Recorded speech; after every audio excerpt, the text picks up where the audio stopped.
Hello students, let's read the question. If the dimensions of length are expressed as g to the power x, c to the power y, h to the power z, where g, c and h are the universal gravitational constant, speed of light and Planck's constant respectively, then okay. So हमें dimension of length है, जो length है हम किसकी term से represent कर रहे हैं, G to the power X, C to the power Y and H to the power Z. ठीक है, जहाँ पे जो जी है ये क्या रिप्रेजेंट कर रहा है, ग्रेविटेशनल कांस्टेंट, सी रिप्रेजेंट कर रहा है speed of light and H represent कर रहा है प्लैंक्स कांस्टेंट. सो हमें एल का जो फॉर्मूला है in terms of G C H बताना है. तो यहाँ पे हम डायमेंशनल एनालिसिस का यूज करेंगे. ठीक है, यहाँ पे इसको प्रोपोर्शनैलिटी साइन हटाने के लिए मैं डायमेंशनलेस कांस्टेंट लगा देती हूँ कि ये क्या रिप्रेजेंट करे, डायमेंशनलेस कांस्टेंट. ठीक है, अब दोनों साइड डायमेंशन तो सेम होंगे तभी ये इक्वेशन हमारी करेक्ट होगी. ठीक है, अब एल क्या रिप्रेजेंट कर रहा है, लेंथ. इसके डायमेंशन क्या होंगे, लेंथ के इक्वल ही होंगे. एल के जो डायमेंशन होंगे वो क्या होंगे, लेंथ के इक्वल. ठीक है, जी जी क्या ग्रेविटेशनल कांस्टेंट, इसके डायमेंशन आप कैसे निकाल सकते हो, वैसे आपको पता भी होनी चाहिए लेकिन आपको नहीं पता हो तो हम निकाल सकते हैं यूजिंग यूनिवर्सल ग्रेविटेशनल लॉ, जिसका फॉर्मूला क्या होता है, ग्रेविटेशन फोर्स का एक फॉर्मूला होता है G m1 m2 divide by R square. फिर m1 m2 is the masses and r is the distance between them. तो ये gravitational force between two masses हम ऐसे निकाल सकते हैं, where g is the universal gravitational constant. तो यहाँ से g का जो फॉर्मूला आ जाता है वो क्या आ जाता है, F R square divide by m1 m2. तो यहाँ से हमें g की डायमेंशन निकालना है. f के डायमेंशन हमें पता है M L T minus two होता है. r के डायमेंशन एक तरह से डिस्टेंस है तो r स्क्वायर हो जाएगा l स्क्वायर. m1 के डायमेंशन भी मास, m2 के डायमेंशन m. ठीक है, यहाँ से m से m कैंसिल, तो g के डायमेंशन क्या जाते हैं m minus one L Q T minus to. ये हमारे ग्रेविटेशन कांस्टेंट के डायमेंशन आ गए. उसके बाद speed of light. Speed of light क्या, स्पीड या स्पीड के डायमेंशन क्या होते हैं हमारे पास, स्पीड के डायमेंशन हमें पता ही है एल टी माइनस वन होते हैं, डिस्टेंस अपॉन टाइम. ठीक है, फिर प्लैंक्स कांस्टेंट. प्लैंक्स कांस्टेंट की डायमेंशन कैसे निकालेंगे, प्लैंक्स कांस्टेंट के डायमेंशन निकालने के लिए हमारे पास एक फॉर्मूला होता है एनर्जी ऑफ फोटोन का. अगर आप आगे भी पढ़ेंगे, एनर्जी ऑफ फोटोन का एक फॉर्मूला होता है h times nu, where h is the Planck's constant, nu is the frequency. तो यहाँ से h का फॉर्मूला आ जाता है e अपॉन में फ्रीक्वेंसी.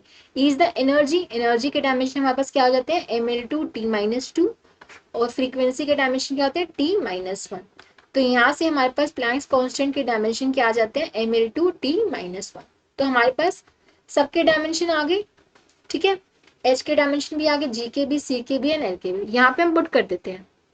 देखो l के डायमेंशन क्या थे, l थे, तो इसको मैं m0 l1 t0 भी लिख सकती हूँ, क्योंकि m की पावर में t की पावर में तो दोनों जीरो है, सिर्फ l की पावर वन है. k हमारा डायमेंशन लेस है. g के डायमेंशन क्या है m minus one L to the power three T to the power minus two. c के डायमेंशन क्या है L T minus one to the power Y minus one है. ठीक है, फिर h के डायमेंशन क्या है M L two T minus one to the power z. ठीक है, ये इसकी पावर क्या थी, x थी.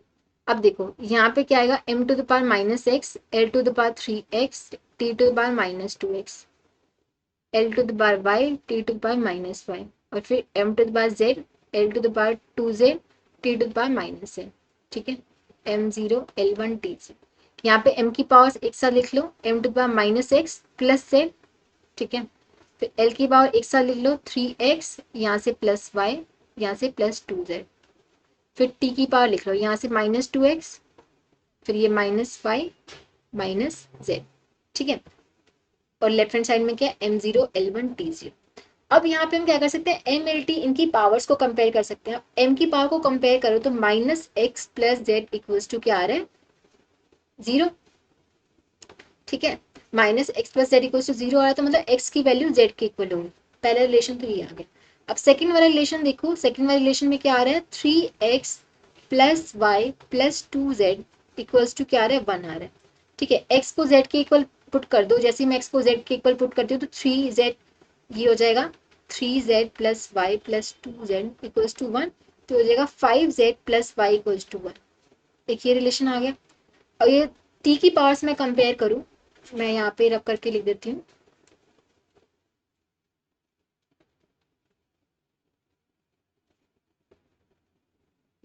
t की पावर में कंपेयर करूँ तो minus two X minus Y minus Z equals to किसके इक्वल आएगा, ये जीरो के इक्वल. टी की पावर कंपेयर करो, यहाँ क्या है टी की power minus two X minus Y minus Z, और लेफ्ट हैंड साइड में टी की पावर जीरो. इसको कंपेयर करो, यहाँ पे एक्स को मैं जेड पुट कर देती हूँ दोबारा, तो ये हो जाएगा minus two Z -5 minus Z equals to 0, तो ये हो जाएगा -3z माइनस 5 इक्वल्स टू 0। ठीक है, ये इक्वेशन आ गई। ठीक है, -3z माइनस 5 इक्वल्स टू 0 और 5z प्लस 5 इक्वल्स टू 0। अब क्या करो, ये वाली जो इक्वेशन है फर्स्ट और सेकंड दोनों को ऐड कर दो। दोनों को जैसे मैं ऐड करूंगी तो -5 प्लस 5 तो ये 0 हो जाएगा, और -3z प्लस 5z आ जाएगा 2z, और राइट हैंड साइड में आ जाएगा 1। दोनों को मैंने क्या कर दिया, ऐड कर दिया, तो z की वैल्यू क्या आ गई 1/2।